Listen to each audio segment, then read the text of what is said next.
There was once a woman named Claire who lived in a small, aging apartment at the edge of a city that never quite slept. She worked at a dry cleaning shop during the week and took care of her elderly aunt on weekends. She had no children, no spouse, no pets, and very few friends. People said she was difficult. Coworkers said she was angry. Strangers said she looked hard. And Claire, though she would never admit it, agreed. She carried fury like a second skin. It lived inside her chest, coiled like a spring, always ready to strike. Little things set her off: a misfiled receipt, a driver who didn't signal, a neighbor's child bouncing a ball too loud. She yelled, she cursed, she slammed doors. And then, later, she sat alone in the silence, as if waiting for someone to forgive her. But no one came. Most of her life, Claire believed her anger was justified. People were stupid, selfish, slow. The world was cruel and unfair, and she was just trying to survive it. The bitterness was armor. She had no intention of removing it. Until, one day, she broke down at work.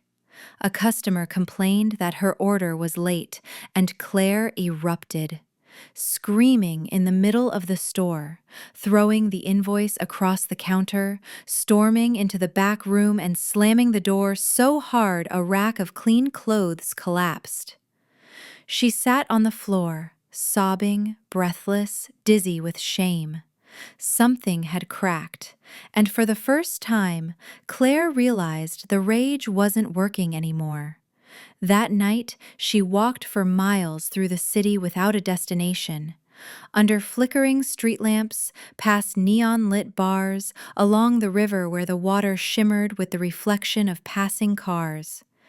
Eventually, she found herself standing in front of a modest wooden gate tucked between two apartment buildings. On a crooked sign overhead were 3 words painted in faded gold: the Stillness House. A Buddhist center. She had passed it 100 times before, never once curious. But tonight, something pulled her in. Inside, the air was warm with incense and quiet voices. A kind-faced volunteer asked if she needed anything. Claire, still raw from her meltdown, simply said, "I need help." The volunteer handed her a cup of tea and invited her to sit in the meditation room. That's where she met the monk. He was older, with silver hair pulled back in a low knot, and a voice so calm it made her want to cry again. She didn't tell him much, just that she was angry all the time, that she couldn't stop yelling, that she hated the sound of her own voice. The monk listened without interruption. Finally, he said, "Take a jug from the kitchen. Fill it with water. Then stand outside on the sidewalk. When someone passes by, offer them a drink. Do this until your anger dissolves." Claire blinked. "That's it? That's your advice?" He nodded. Yes. She almost laughed, but instead something in her heart gave a quiet, exhausted sigh. "Fine," she said. "I'll try."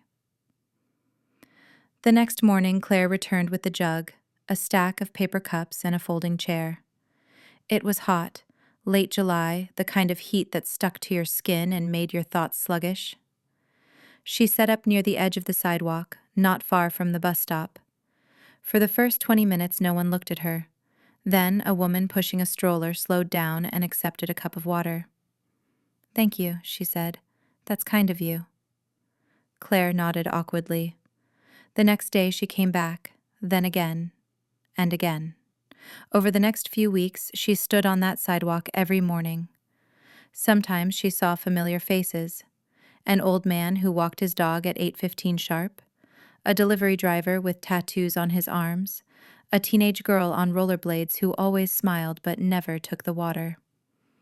At first, Claire felt ridiculous, but gradually the ritual became meditative. She began noticing details: how the morning light shifted through the trees, how people carried their tension in their shoulders, how kindness came in surprising shapes. Some declined her water but thanked her anyway. Others accepted without a word. A few tried to give her money. She always refused. Every night she asked herself, "Is the rage gone yet?" And every night the answer was, "No." But something was shifting. She wasn't yelling as much. She wasn't crying as often. The world seemed softer, or maybe she was. Until the day everything came undone. It was a Wednesday afternoon, sweltering and windless. Claire stood in her usual spot, a film of sweat gathering at her temples. The jug was half full. A group of school kids passed, giggling and waving. A man in a business suit paused to take a cup. A cyclist nodded politely. Then, from down the street, came a tall, broad-shouldered man with a buzzed head and dark sunglasses. His walk was slow but deliberate, his presence heavy. Claire noticed the way others moved aside to let him pass. He stopped in front of her, breathing hard. "Water," he barked. Claire reached for a cup. Before she could hand it to him, the man snatched the jug from her hands, tilted it back, and drank straight from the mouth. Water dribbled down his beard and splashed onto the pavement. When he was done, he threw the jug to the ground, cracking its side, and walked away without a word. Claire froze. A spark flared in her chest, and then the spark became an inferno. Years of pain, humiliation, restraint, grief, it all erupted. With a scream, she grabbed the broken jug, ran after the man, and hurled it with every ounce of strength she had. The jug struck the back of his head with a sickening crack. He collapsed, motionless. Silence followed. Cars slowed. A woman screamed. A child cried. Claire stood there, shaking, breath caught in her throat. The rage had vanished, leaving behind only terror. She rushed to the nearest payphone and dialed 911 with trembling fingers. Minutes later, sirens wailed. An ambulance arrived, along with 2 police cars.